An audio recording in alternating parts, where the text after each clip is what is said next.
সচিবালয়ে যে ধরনের অগ্নিকাণ্ড ঘটেছে এটি বাংলাদেশের ইতিহাসে কোনো একটি নতুন সরকারের জন্য আমি মনে করি চ্যালেঞ্জিং হয়ে গেছে। তার কারণ হচ্ছে একটা কারণ যে আপনি দেখবেন যে সচিবালয়ের যে গেটগুলো আছে সেই কোনো গেট দিয়ে আপনার ফায়ার সার্ভিসের গাড়ি ঢুকার কোনো ব্যবস্থা ছিল না।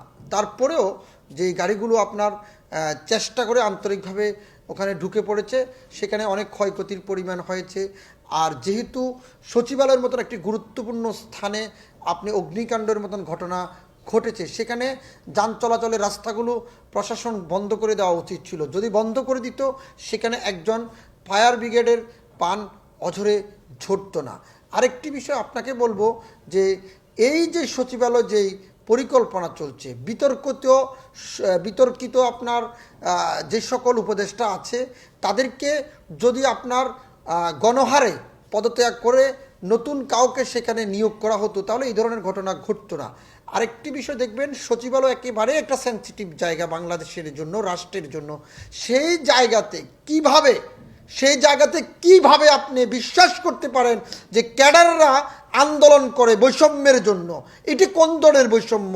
যারা রক্ষক তারা আবার বক্ষকের জন্য সেখানে বক্ষকের আচরণ করছে, তাদেরকে আইনের আওতা আনতে হবে, কারণ তারা কালকে আন্দোলন করেছে, আজকে সেই অগ্নিকাণ্ড ঘটেছে।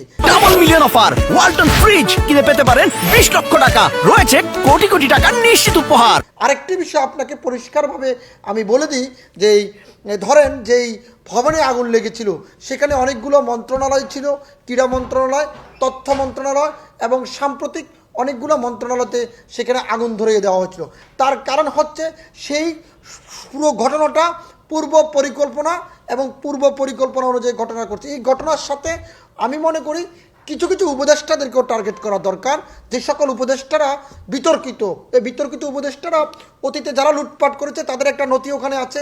বর্তমানে এই 5 তারিখের পরে যারা দায়িত্ব নিচ্ছেন তাদের কিছু অনুসারী সেখানে লুটপাট করেছেন। সকল লুটপাটকারীদের মনে হয় যে বাঁচানোর জন্য, কারণ তারা তো অল্প সময়ের জন্য আপনার অন্তর্বর্তী সরকারে এসেছে, তো অতীত এবং বর্তমান লুটপাটকারীদের বাঁচানোর জন্য এই সকল কর্মকাণ্ডের সাথে অনেকেই জড়িত থাকতে পারে।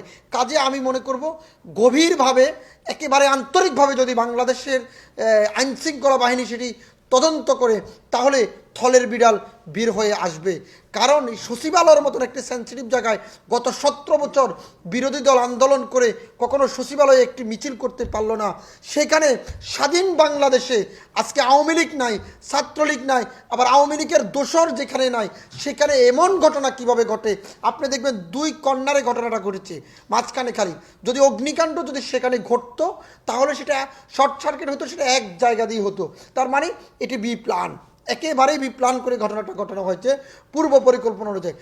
আর সেই আশেপাশে যে সমস্ত সিসি ক্যামেরা আছে, ওই সিসি ক্যামেরাগুলোর তথ্য যত দ্রুত সংগ্রহ করা যাবে তত দ্রুতই বাঙালি জাতি এই বিষয়গুলো 100% জাতির সামনে উপস্থাপন করতে হবে। কিন্তু আমার মনে হয় কেন প্রধান উপদেষ্টাকে আমি বলবো, আপনি স্বরাষ্ট্র উপদেষ্টা থেকে শুরু করে যে সকল উপদেষ্টারা আছেন তাদেরকে ডাকুন এবং দায়িত্বশীল সকল প্রশাসন কর্মকর্তাকে, আইনশৃঙ্খলা বাহিনীর প্রধানদেরকে ডাকুন, ডেকে এই ঘটনা 24 ঘন্টার ভিতরে তদন্ত করে বাঙালি জাতিকে এটা প্রকাশ করতে হবে।